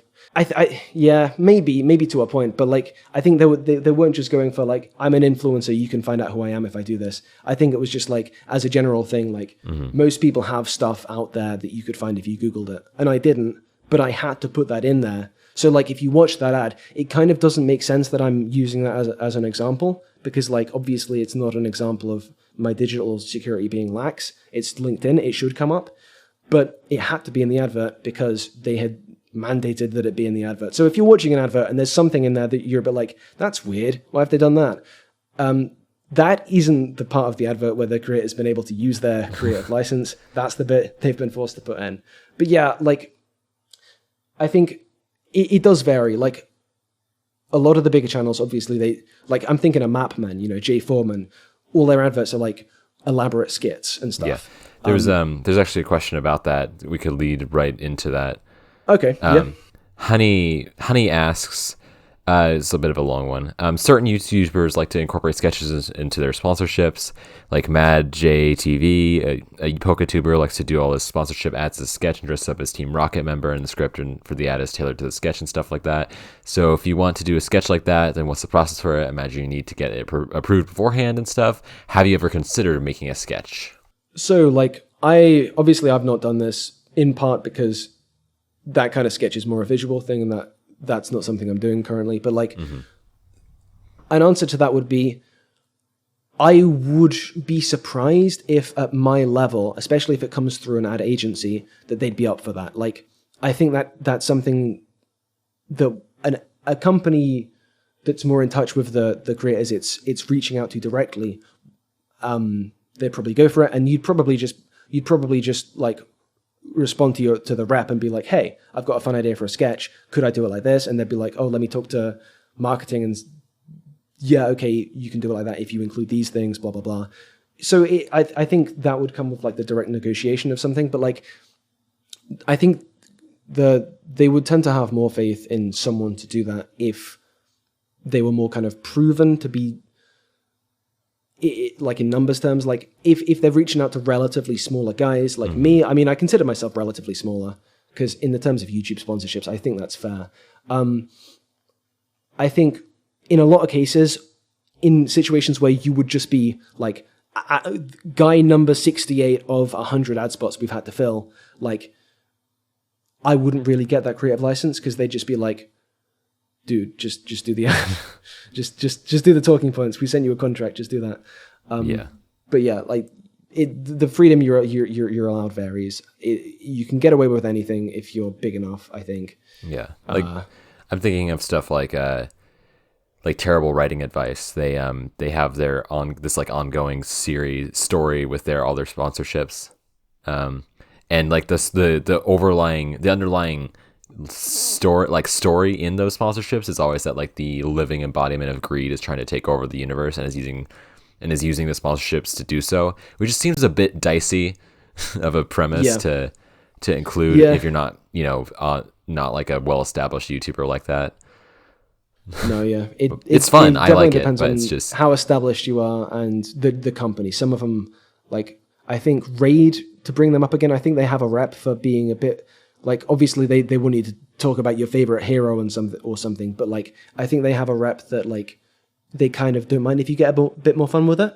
And sometimes like you'll get the brief through and it'll be like, if you want to go nuts with it, go wild. But most of the time, in my experience, the people that have been reaching out to me at my level, it will be like, they'll say like, hey, make sure you personalize it. So use a segue like this instead of this. And like, that's as far as they really want you to take it. Yeah.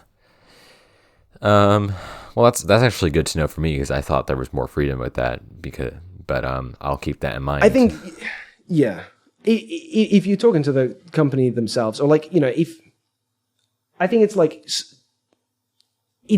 maybe it's there sometimes if you ask for it, but they don't like to offer it necessarily from the get-go.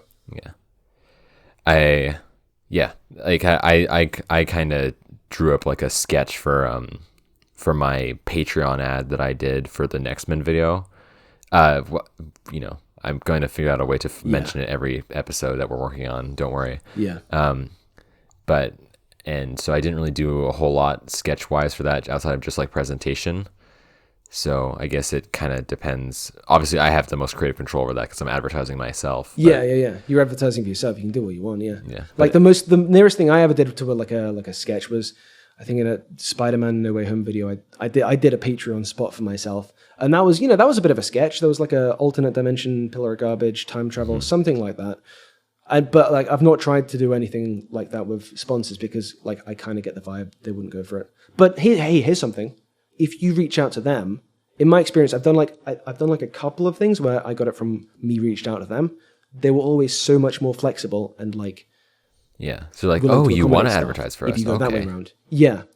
But like the flip side of that is if you're cold emailing people, 19 out of 20 times you'll get a polite no or you'll get nothing.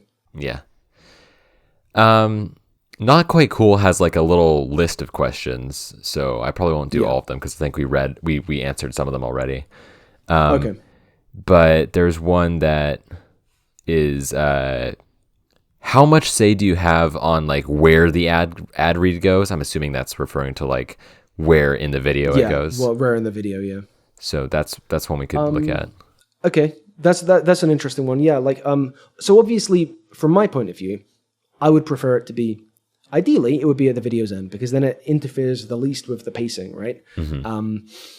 But obviously the advertiser they don't want it to be at the end because fewer people will see it. And, they like eyeballs. That's what they're paying for. So from their point of view, basically the way it tends to work is when they come to you initially, the thing they're asking your price for will be like 60-second advert in the first, and then they'll specify how long they want it to be and where they want it to go. And if they don't specify where they want it to go, either you can kind of get away with doing what you want, and here's an interesting thing that's kind of backs onto. Sometimes they won't say anything about where they want it to go, or they won't mention another part of it, and then you'll give them a price, and then they'll be like, sound, okay, that's accepted, just sign this contract. And then you'll read the contract, and in the contract it'll say in the first minute or whatever, or there'll be other terms. And then it's kind of like, wow, I don't love that you did this, If you'd have said you wanted it at the start, I would have charged a higher price, or maybe I wouldn't have wanted to do the ad. But now you've kind of backed me into a corner here. And that happens that's quite common to happen. Like, another kind of example of that is like, a lot of the time you'll say to them like, okay, we'll do this advert for $600. We'll do they'll be like, what do you charge for a 60-second advert? You say $600. Maybe they'll negotiate you down to $500. Cool. You sign the contract, but then you're making the advert, and all the talking points you mandatorily must include, while also keeping it fun and light and having a fun segue and stuff. It would not be possible to have it in the time they bought. So it's like, I've had it where like part of I contractually have to have the advert section not be lower quality than the rest of the video, but also I contractually have to have all these things smushed into it. So obviously the only way I can not be in breach of contract is if I give them extra time, if I make the 60-second advert into a 75-second advert. And that's pretty shitty, I think. Like, guy, if you wanted all this stuff in the advert, if you wanted all that to be mandatory to be included in the advert, you knew this was going to be longer than 60 seconds. Why did you buy a 60-second advert from me? Obviously because they know they can get away with it. That's something that happens quite a lot. That's very common, in fact. Yeah. It really annoys me every time. I would rather you just said it from the get-go, and I'd probably give you the same price. It'd just make me dislike you less. There's so much like opacity around that that is not. Oh my God, that was a terrible sentence. It's just not necessary, is it? Yeah, it's just unnecessary. It's just jumping through hoops a little bit which makes it like so they're trying to nickel and dime you for every second. Yeah. I'm sorry. What was the question? Oh, it was just about like how much say do you have on? Oh, okay. So yeah, basically it varies. It varies. Like so oftentimes it's common for them to say like first minute or sometimes first 2 minutes. Sometimes they won't say anything and you can kind of just get away with putting it at the end. I think an example, the Manta Sleep ads I did earlier in the year. Hey, let me reverse burn a bridge. Manta Sleep, that sleep mask is really good. I use it quite frequently. The person I was talking to from the company, she was great. She was really friendly and accommodating. And they paid me the amount I asked for. That's great. That's a good company. Other companies, be like Manta Sleep. This is not sponsored by Manta Sleep. Their thing was like, we want it to be in the first third of the video. So that gives me a bit more flexibility. I can put it somewhere where it fits more in terms of the pacing. And obviously one of those videos I did it for was the really long X-Men video. So you had like a 20-minute first third of the video window. In that sense. Yeah, exactly. So it was like at the 16-minute mark or something, at a point where it fit in naturally. So that was nice. Mm-hmm. It kind of varies, and it does play into how much you can kind of charge, because there is a tacit understanding that an advert at the start of a video costs a bit more than one at the end. So have we covered that off, do you think? Yeah, I think that's good. Okay. And all of their other questions that I think were answered by our discussion. Not quite cool questions. So, not ignoring you. Not quite cool. Just we feel like we covered it. If there's any, if you want any clarification, because we know he listens to these, he comments, chuck it down in the comment. I'm happy to write a little mini essay expanding anything I've said here down there. So feel free. We have another one from Meatball. Have you Meatball? Yeah. Have you ever actually bought anything because of a YouTube sponsorship? I know that TSD has Raycons, so I figured this. Yeah, so you have. Yeah, well, so I think with this conversation, like you've mentioned a bunch of products that you've received from sponsors, so I think this is more specifically about like stuff that we bought like unprompted. Well, I guess not unprompted, but like stuff that we've seen based off of sponsorships. Yeah. We already talked about my Raycons. I already talked about how I feel about them. The only other thing I can remember buying from a YouTube sponsorship is I have a subscription to NordVPN. And like I feel like NordVPN's kind of felt by like the absence of something bad rather than the presence of like good it's done. So it's kind of hard for me to like tangibly notice it. But like NordVPN, as far as like any other, it's better than the other VPN service which I used to use McAfee, which is just it's really bad. McAfee is really bad. Yeah, it's got a bad rap as well. But Nord is good, and the location, it connects pretty quickly. The location server changes are pretty effective. Like it does what it's advertised to do, and I think that's the best. I think they gave me a free trial of it once, so it worked pretty well for me. Nothing bad to say about it. And it's enough that like, oh, by the way, I bought a 2-year subscription, and then when they came back around this summer, I was like, yeah, I'll pay for another year. That's good. Yeah. Good job, NordVPN. I'm gonna get it in the record now before I get, in case I do a VPN advert anytime soon and I get like gagged in the contract. Just so you guys know, like, if you see me, if you see someone advertising one VPN 1 month and another one the next, they're not flip flopping. They're not kind of. I don't view that as scamming. Like the kind of unspoken thing there, and I think people know this already, but just to make it explicit, like having a VPN is handy, but all of them are about as good as each other.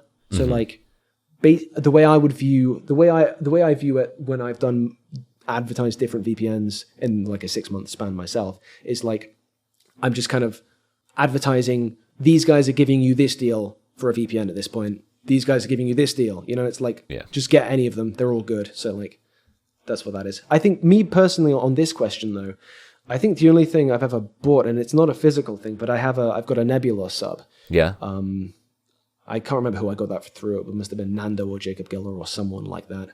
I don't use it tons. I should use it more because it's a good service. But like, one of the reasons I don't use Nebula as much as I probably should, it's such a silly thing. But it's like, if I watch a video on Nebula, then like it'll come up on YouTube and then it'll keep being in my recommendeds. And I don't want to have to click on it, don't recommend me this, because, it's a creator I like. I don't want to be giving that to them through YouTube, but I also don't want it to be cluttering my recommendeds up. So I'll just wait until it comes out on YouTube most of the time and watch it just with the ads that I'm paying not to see on Nebula. So that's a silly thing I do. Yeah. But other than that, I don't think I have ever bought anything. I'd probably just like open it in another tab and have it play on mute in the background so they still get the view. No, I'll think about that. And if anything pops up that I have bought, then I'll drop it in the comments on the YouTube version. And part of the reason for that I haven't bought a lot is because I do practice discretion with what with what I buy off of YouTube sponsorships, because even though a lot of the stuff I trust to a certain extent, and I like a lot of the creators that advertise that stuff, I also know in the back of my head like, well, doesn't necessarily mean it's going to be perfect, so don't like rush to get it over something else kind of a thing. But and no one listening to this unless they're sponsoring me right now, or they're sponsoring Pillar, then you should buy it. Yeah, exactly. We're the opposite of that. No, but the reason on that note, don't take the fact that I'm saying I've not bought anything. Don't take that as I've peeked behind the sponsorship curtain and I know it's all rubbish. It's just like I just don't really buy things in person or online. I'm kind of super frugal. Like what do I do in my spare time? I have a computer, I play games, I've got some books that I haven't read yet, I read the books, I play my guitar, I just don't really buy things. Yeah. So that's why I've not bought, I'm not out here buying displays because like there's no room on my walls and they wouldn't fit the vibe of the room, Yeah. Displays seem cool and they seem like they last longer than regular posters. So I've been thinking about getting like I've seen the complaints I've seen of displays are like some of them are a bit pricey, and sometimes if you don't put them up right, they fall off the walls, and it's like, Okay, but that does describe a regular poster as well. So like, maybe it's not a scam.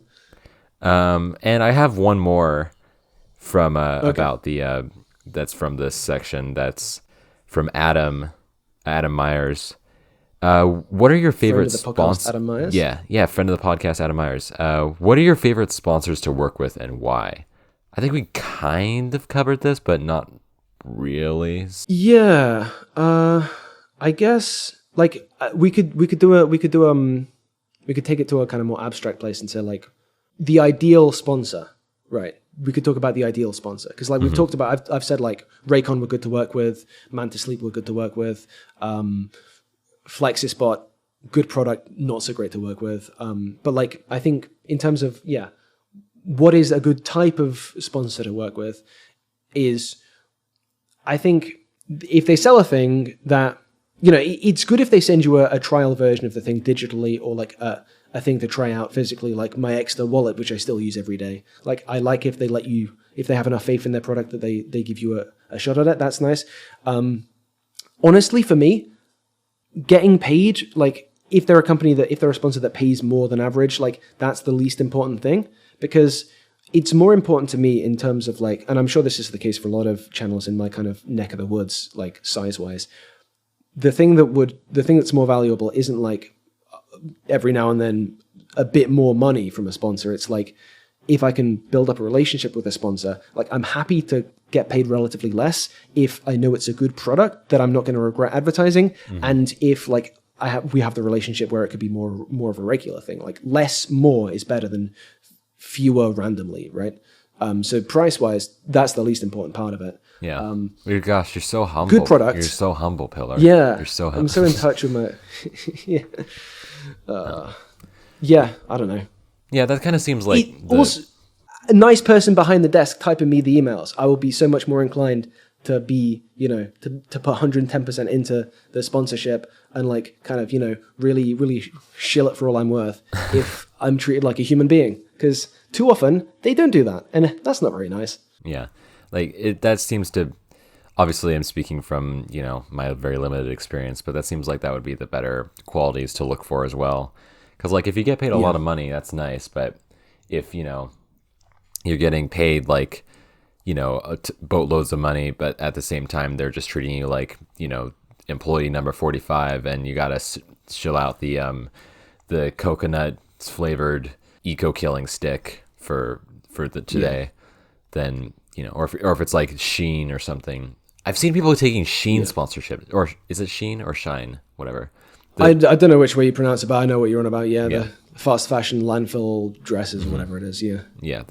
It's like it's like like just as long as the company seems like they're fairly honest with their intentions and like they generally are pleasant to work with, that seems more important than if like they're paying you a bunch of money, which it sounds like an obvious if they've got one, no baggage. Yeah, like I've turned down. Have you seen like that like Factor 75 or whatever it's called, which is like a HelloFresh subsidiary? Like my kind of, I want to be comfortable that I know I'm advertising a solid thing, and like that the bar for that for me is like to the point that it's a subsidiary of HelloFresh or something, and like there was some HelloFresh drama like a couple of years ago about their supply chain or something. Oh really? And like, I didn't hear about that. I don't.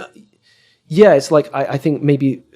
Was it like they were using like monkey labor or something? I don't know. I might be making that up. Like monkeys were picking like they were training monkeys in bad conditions, like capuchins or something. Something like that. I might. This might just be a fever dream I had, but there was something about their supply chain. That doesn't seem like it's real. Point. No. Maybe it is. I don't know. But like it's like so there was some backlash for something like a year or two ago, and like it hasn't continued. The backlash isn't there. People are doing adverts and not getting backlash, but like.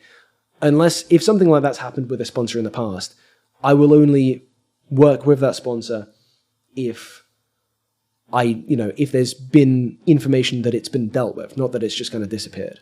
Right, because like if it's just going away, squeaky clean sponsors are the best sponsors. That the lawyers are saying, oh, it's or exactly it's gone away. But yeah, well, so we've now thoroughly burned all your bridges, and you'll never get a sponsorship again. So I think our work has been done pretty well. Yeah, I think so. But I'm trying to think of one I can burn on the way out. keep going. If this does get you into trouble, though, we'll just private parts of the episodes or what have you, and but I hope that this was like a good, this was certainly interesting and to me as someone who doesn't really do sponsorships yet. As an insight. And listener, if you want more of this kind of thing as opposed to the kind of laid back, chilled vibesy stuff on the last episode, let us know because we'll listen. Obviously, we're still going to do that as well, but like it's just helpful. If this really resonates more so, then maybe we can try and do more kind of focused episodes. Other topics you'd like us to cover, kind of a thing. Yeah. Also, look at that. We for the first time in a long time, we have an episode that isn't like 2.5 hours long. Yeah, no, on my recorder, we're coming up to the sweet spot of like 153 minutes. No, an hour 53 or something, which like, if we either go like 2.5 hours or it's like within like 2 or 3 minutes either way of 153. Like it's weird. We're so consistent. I think that it's usually just whenever there's another person there, they usually add like another good 30 to 40 minutes of discussion power. Anyway. I wonder who won the game. Yeah, I was going to say there was like a football game going on.